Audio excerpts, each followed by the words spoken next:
Velkommen. Mig og Garden, vi vil snakke om funktionærloven og hvad det vil sige at være funktionær, og hvilke rettigheder en funktionær har i forhold til opsigelse, ophævelse og godtgørelser. Og til sidst så vil vi komme med et konkret eksempel på en person og en sag, og hvordan man skal håndtere det. Ja, okay, så hvad er en funktionær? Så for at være funktionær, så skal man opfylde 3 hovedbetingelser. Den første det er, at man skal være inden for et arbejdsindhold. Det kan være ting som handel og kontor, sådan noget som køb og salg, kontorarbejde, sådan noget lignende. Så er det også teknisk og klinisk bistand. Det er sådan noget som ingeniører, arkitekter og tandlæger og sådan nogle ting. Ellers, og så til sidst, så kan det være sådan noget som et arbejdsmiljø, hvor man har en ledelsesopgave. For at være funktionær, så skal man også arbejde mindst 8 timer om uge i gennemsnit. Og så skal man også have underlagt arbejdsgiverinstruktioner. Og sådan noget som selvstændige og overordnede roller, de udelukker ikke statusen. Så omkring opsigelsesvarsler, det kan man finde inde på funktionærloven paragraf 2, og der afhænger opsigelsesvarslet af, hvor længe det er, man har været ansat. Så hvis man har været ansat fra 0 til 6 måneder, så har man en varsel på 1 måned.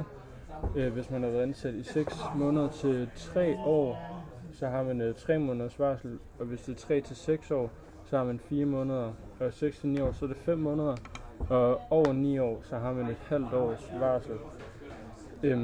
Så varsel det er i forhold til, hvor lang tid man har været på arbejdspladsen, og det betyder, at hvis en medarbejder har været ansat i 4 år, så bliver det så opsagt i for eksempel i midten af april.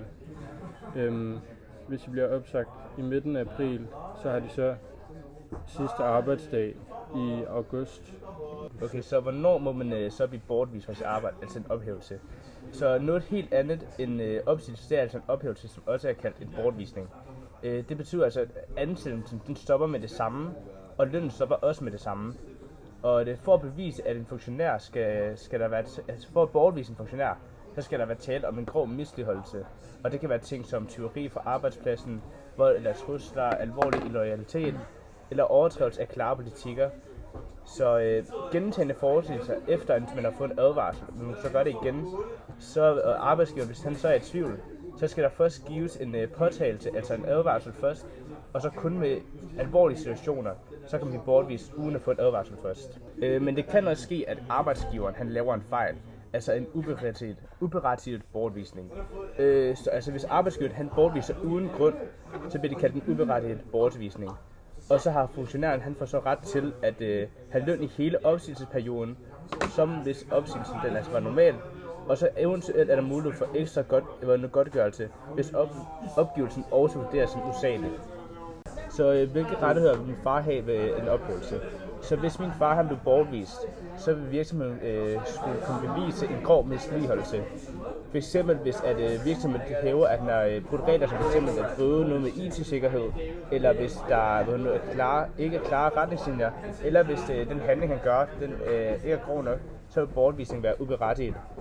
I så fald så vil han kunne kræve fuld løn i opsigelsesperioden og muligvis en ekstra godtgørelse. Så til godtgørelse nu, der findes 2 forskellige godtgørelser. Der er paragraf 2a, og det er en fratrædelsesgodtgørelse for tro og lang tjeneste. Hvis man har været ansat på en arbejdsplads i lang tid, så får du så en godtgørelse. Så hvis du har været ansat i 12 år, så får du hvad der svarer til 1 måneds løn i godtgørelse.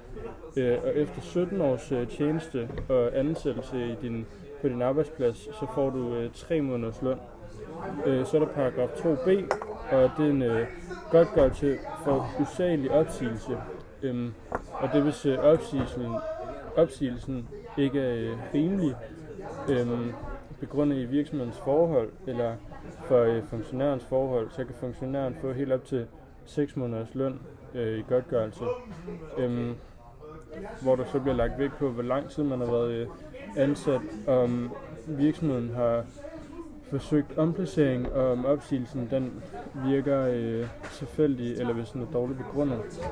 Så til den funktionær, vi har valgt at bruge i vores eksempel, der har vi valgt at bruge Gans far, som vi vurderer til at være en funktionær. Han er kontormand, hvor der arbejdsopgaverne det består af revision og styrelse af en firmas økonomi, hvilket falder lige ind under funktionærloven. Og han arbejder så også 8 timer ugentligt, hvilket er et krav til en funktionær at modtage fast løn. Så derfor har vi så vurderet ham til at være funktionær. Så hvilke rettigheder vil min far så have som funktionær? Så en af tingene kan være, at hvis min far han blev opsagt, så vil hans rettigheder, de vil så afhænge af noget, der hedder ancienniteten, altså hvor længe han har været der. Så for eksempel, hvis min far han har været ansat i 2 år, så vil han have 3 måneders opsigelsesvarsel. Men hvis han har været ansat i over 9 år, hvilket han har, så har personen 6 måneders varsel. Altså hvis det var andre personer. Hvis virksomheden så skulle lave en større nedskæring, så vil opsigelsen sandsynligvis være saglig. Men hvis virksomheden den opsagde min far uden nogen god grund, f.eks. hvis løberen ikke vil hellere kan lide en anden arbejdsgiver, han vil ham til arbejde der, så vil det være usageligt. Og så vil min far kunne kræve noget, der hedder godtgørelse. Så vores konklusion er, at en funktionær er stærkt beskyttet af funktionærloven, både når det gælder opsigelse, bortvisning og økonomiske godtgørelser.